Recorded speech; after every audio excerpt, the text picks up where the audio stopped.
So I'm here with Pierre, who teaches kindergarten at Inez, to talk about something that she tried for opinion argument with kindergartners. So Pierre, how did you first learn about kindergarten? Because it was a change this year. Having to do opinion writing in kindergarten was different from last year. What did you first think when you knew you had to start helping kids understand how to write opinion at this age? I knew it was going to be a struggle for them because last year the main focus was just on narratives. So opinion, I would say, is one of the more difficult genres for them to focus on. Mm-hmm. And you had just spent a lot of time on informational writing, right? Expository writing, they've spent a whole semester working on that. So how was the shift at first, just trying to help them see that you were asking them to write something different than what they had just written? In the beginning, it was difficult because when I brought up the topic, what is your favorite animal, the kids struggle with that because the entire second semester we were focusing on expository writing information about animals, so that's what they were very used to doing. So when I brought up that topic, even after modeling an example for them, I found that most of the kids are still writing a lot of facts about the animals. So they might say, I like sharks, and then all of a sudden they just started listing all information, all facts about sharks. So they saw that you were asking them a question, and they answered the question, but then they were going into all the cool things they knew. Yeah. Okay.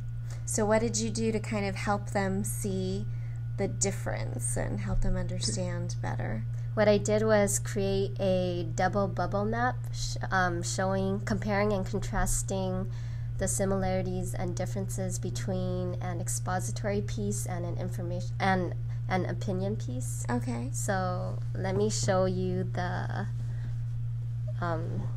double bubble map. I'm not sure.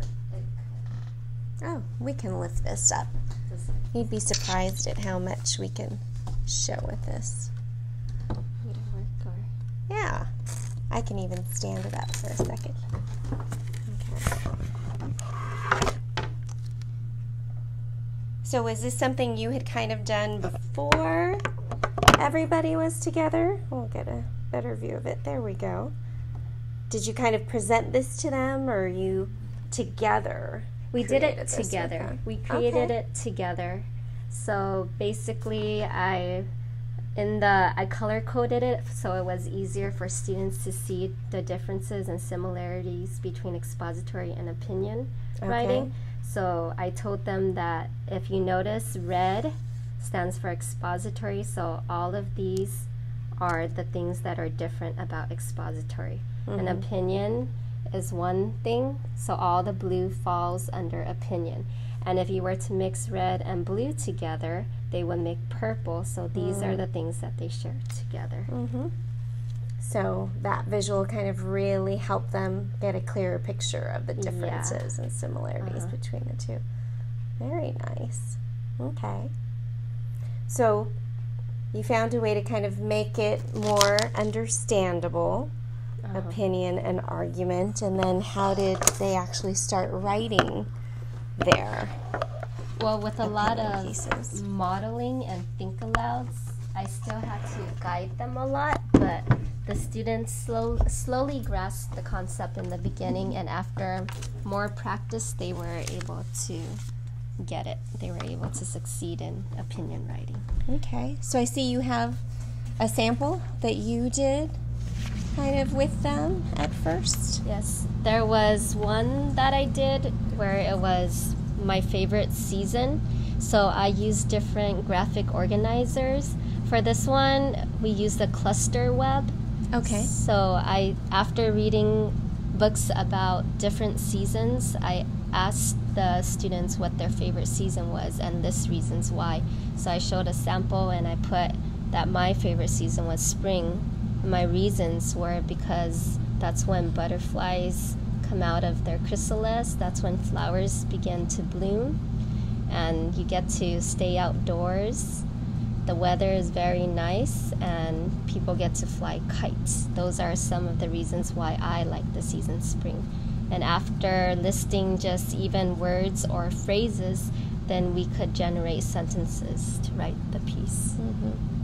And I imagine that this not only gave them a lot of reasons, which is opinion, just because, but I'm thinking you probably also could use even pictures, possibly inside of those graphic organizers, anything that helps them think of other reasons. When we started with the expository, a lot of students did draw a lot of pictures, and then this was towards third trimester, so a lot of them moved from pictures to more writing. So. Nice. It's a nice structure to use because it can accommodate from, kids who are just still very emergent to kids who are kind of getting towards more conventional writing in their stages of development. Okay. So you modeled with seasons, and it looks like you have another example of something else that you modeled with. Here's another topic that I did with the students. So we discussed about different holidays and what are some things you can do for that holiday, what makes that holiday exciting. And afterwards, once again, I used a cluster web, and then I listed phrases and words of reasons why I like that particular holiday. And every time I am done generating a sentence with it, I would take a crayon, pick a color, and just circle it so that I don't repeat that same idea again. Okay. So that's what these colors are for. So that was your way of kind of helping show them how to keep track of what you'd used in the organizer and what you hadn't. Yeah. And how did they do with the color part of that? That was the exciting part for them because they love just using different colors. Instead of using just all one color, they would, just pick various colors and make it like a rainbow. They would always call it. So it was kind of a way to embed a little bit of motivation into using the graphic organizer. Nice. Okay. And you have more to share with us? Another one that I've done with the students is they were to state, after reading the story Jack and the Beanstalk, I had students state their opinion about it, whether they liked the book or disliked the book, and they would talk about their favorite part of the story and tell why. So this is just a sample that I've done with the students. Okay. So you were pushing opinion into literature as well. We can have opinions about topics like seasons and holidays, but we also have opinions from the books that we read together. Yes. Now you came up with checklists for your students as well to use during this process. Yeah. They're depending on the students' needs. I've created checklists that met their needs. So for some of my students, they had more difficulty with the writing convention. So here's a checklist that was created for them, where it says I capitalize the letters at the beginning of my sentences. I have a punctuation at the end of my sentences. I have a title. And every time they're done writing their piece, then they would use this checklist to check off, to proofread their own writing. Okay. And then the other one that has the title and combining, was that kind of a bit more of an advanced? Yeah, the student didn't struggle with writing conventions. He knew to put his proper punctuations at the end of his sentences, and he capitalized. So what I did was to create another checklist for him where it says I have combined simple sentences, because I felt that he was ready for that. So he needed more of a challenge, so he was definitely ready for that. So you were differentiating just in your expectation for some students versus others. Yes. And you also have, it looks like, some samples of their writing here of what they were showing that they understood about opinion. So here is a student, the more advanced student, using the writing checklist over here. So he wrote about his favorite holiday, and as you can see, he utilized the cluster web as his graphic organizer to help him brainstorm his thoughts, and afterwards he was able to generate more complex sentences. So he does have his conventions down. Yes. You can just tell from his spelling and things he's really an advanced learner. So he was able to check himself for that advanced skill of combining the sentences in there. Yeah. And here's another sample of another student's work where he used the other checklist. And once again, this was about his favorite holiday. And he also utilized the cluster web. Okay. So they really held on to that model that you provided for them, all the way down to the different colors, and found it to be really useful. Yeah. Were you a little surprised at the success that the students met with this kind of modeling and using this kind of graphic organizer? I was definitely surprised because I came in thinking that the students probably weren't ready for writing phrases or words as a graphic organizer, because I remember as a child, I didn't do this until probably the 4th or 5th grade. Right. So to start from kindergarten, at first I was a little skeptical, but I decided to try it, and we did start with pictures first. Okay. This is 3rd trimester, so and these are more advanced students, so you could see it's definitely possible. And I'm sure what was also very exciting for the kids was they could see others in their class, even if they weren't this advanced.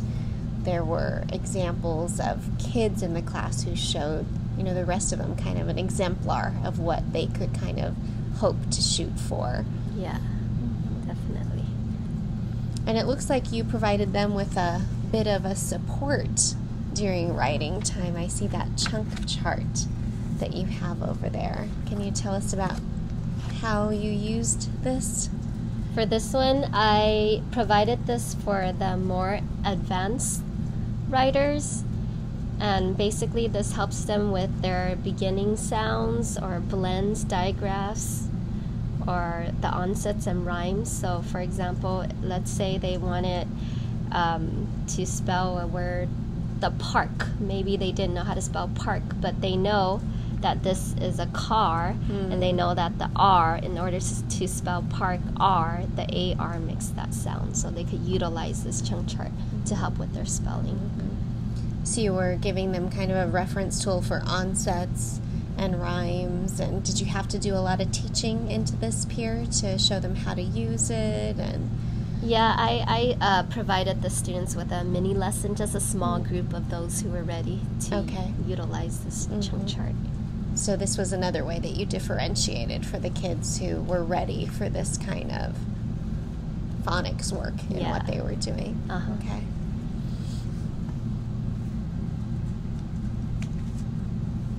And another thing that I provided with some of my students is a spelling dictionary.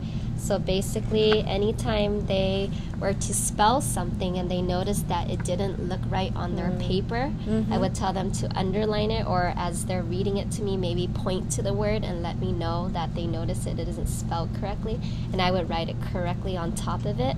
And then they would add it in the spelling dictionary, where they would write the way they have spelled it on the paper, and then afterwards they would have a hyphen, and then they would spell it correctly and circle it, so that the next time they come across that very same word, they could refer to their spelling dictionaries to spell it correctly. Yeah, that's a big thing in K first, or even up the grades, getting hesitant because they're not sure how to spell a word and kind of sometimes not wanting to take risks. So this was a way that they could take a risk and yet still get help to spell it conventionally at the same time. So I'll just show a few more pages so you could kind of see. They have some nice vocabulary, these writers in front of us. Poisonous, skeleton. So these were provided for the more advanced learners, because if I were to give it to just every child, like the lower ones, they would struggle, and instead of trying to use their ear spelling, they would spend more time looking through this without really knowing what they're looking for. So sometimes the things that we think are tools end up being distractions if they're not ready for that kind of tool. So these are only given to the students who are ready. to move from the ear spelling to the more traditional way of spelling. So any suggestion, Pierre, for another kindergarten teacher who's attacking opinion writing with kindergartens? One thing that you would highly recommend that teacher do with her students that worked for you this year? Well, I think a lot of modeling and think alouds are the most important.